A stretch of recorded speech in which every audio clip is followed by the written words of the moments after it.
Hello ladies and gentlemen, my name is Mr. TARDIS, and here we are at the penultimate story in the Torchwood Monthly range from Big Finish Productions. As we have talked about before, the Torchwood Monthly range is going to be ending with number 100 of the range, Farewell, but here we are with number 99, Curtain, written by David Llewellyn. And while there is the implied wordplay of curtain, as in this could be the curtain call of the Torchwood Monthly range, this actually has very little to do with the general Torchwood team, with the exception of a ambiguous potential origin story, maybe possibly, for Billis Manger, originally played by the late Murray Melvin, but here is played by Colin Ryan. However, that's not the main thrust of Curtain. In fact, Curtain seems to predominantly be a love letter to British actors and British amdram or amateur dramatics more broadly from David Llewellyn, as Curtain takes place at the Swansea Palace Theatre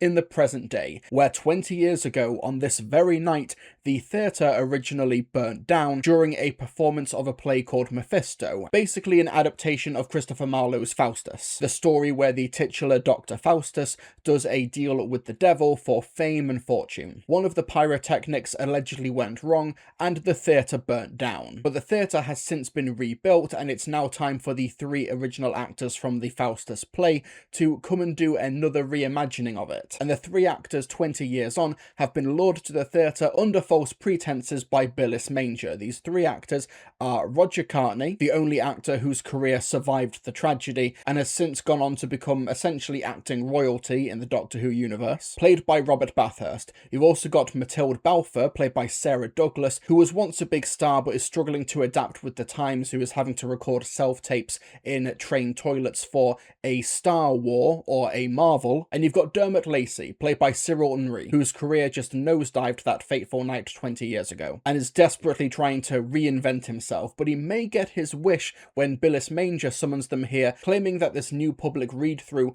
of Mephisto is here for charity and it's here to help the theatre. However, strange things start happening in the theatre. Audience members start popping up. It appears that there is no outside of the theatre when they look through the windows. There's strange noises and the smell of burning, and this Billis Manger, while looking incredibly young, does still look too young to have been there 20 years ago like he claims to have been. He also appears to have the actual props and the scripts from that night 20 years ago, despite them assumingly being burnt up in the flames. So, you're the money. About these expenses. I've seen you somewhere. Really? Thank you for obeying an old man's whim. Old? I was watching that night. The last time? You must be very young. Everyone is these days. A great shame. Mephisto. A bold reimagining starring Dermot Lacey, Matilda Balfour, and introducing... Roger Cartney. What's all this about a performance? Really just a rehearsed reading. We'll have a quick run-through and then at 7, it's showtime. It's so long ago. It'll come back to you. I've got you scripts. Mine's burnt around the edges. Where did you find these? I thought it was lost. Nothing's lost forever. Thanks to you, Mephisto will live again. We had something, certainly, dear. 3 people, all playing both Dr. Faustus and the devil, come to offer him fame. Fortune. Immortality. We were going to try out here. Tore a little, then tiptoe into the West End, but... All came crashing down on opening night. I really appreciate the creative freedom that Big Finish clearly give the Torchwood writers for this monthly range to tangentially relate these supernatural events and basically that are set in Wales to Torchwood and the Rift, and there's some allusions to the broader Torchwood storyline like Billis Manger and also a cameo from Torchwood members in this story who also played a role that night 20 years ago, but for the most part they basically use the Torchwood monthly range as their equivalent of the Twilight Twilight Zone or Tales from the Crypt or Goosebumps. And I really like that, that assumed freedom that I'm kind of projecting onto Big Finish here. Because honestly, I think that writer David Llewellyn could have just removed all of the Torchwood trappings from this story, and you could have had a really compelling stage production where you do have these three actors gathering onto the stage, and they've got about an hour and a half until this supposed performance, and then that's just the play. I think that would have been a really cool idea, but obviously that might be difficult to get made in today's climate, so here we go, you can put it into a Torchwood audio drama. And it's a really effective and creepy four-hander story where you have these three actors and Billis Manger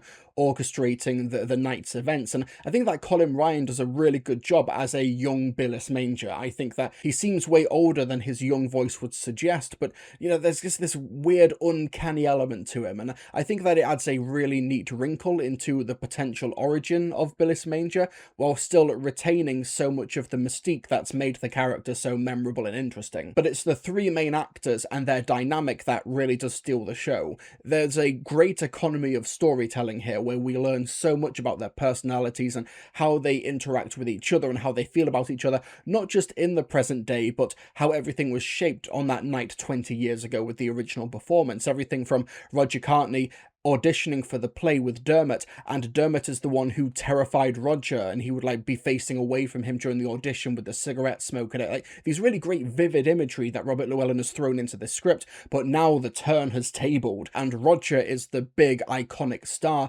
and Dermot is the desperate one who is now scared of him, and Matilda, who's just caught in the middle here, knowing full well the horrible person that Roger has become and sympathizing with Dermot. But Dermot has some allegations about him and has some stories about him in the industry that kind of keep Matilda at a distance to him. And I think there's some really interesting commentary and some really interesting subplots that are underpinning all throughout Curtain. There's a lot here, even though it's just under an hour long. The story just moves at this really good and effective clip with just scene after scene after scene of escalating stakes and escalating horror, as you have these three big personalities who are trapped in a haunted theatre with the devil playing tricks on them. All the while, Billis Manger being this really enigmatic figure who's way younger than all of them, but still managing to perfectly play them all like violins and really puppeteer them around the theatre and manipulate them. But in a way, it doesn't feel sadistic. It doesn't feel like he's doing this because he's really trying to get to them or hurt them. It just feels like, I really want to see this play about the devil again, and this is the way to make it as authentic as possible. He's sort of like a devilish fanboy, and I think that's a really cool approach.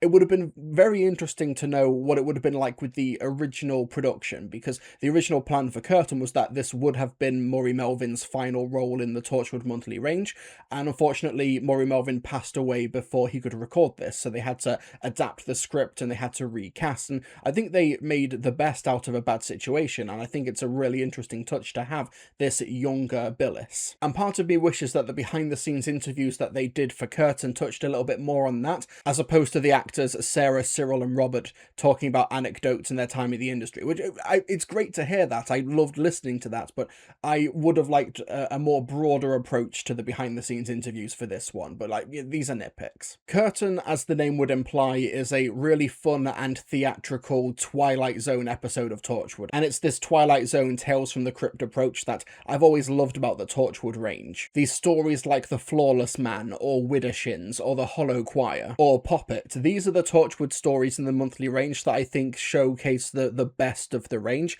and I'm glad before the monthly range could come to an end, we could have one more here with Curtain, and it does really go out with a bang. So the next and final Torchwood monthly range release is Torchwood Farewell by Joseph Lidster. This is a Ianto Jones and Cyberman story, so bring it on. It's the end, but the moment has been prepared for. Thank you so much for watching my review of Torchwood Curtain. Let me know your thoughts in the comment section below. Like, subscribe, all that good stuff, and folks, I'll see you all next time.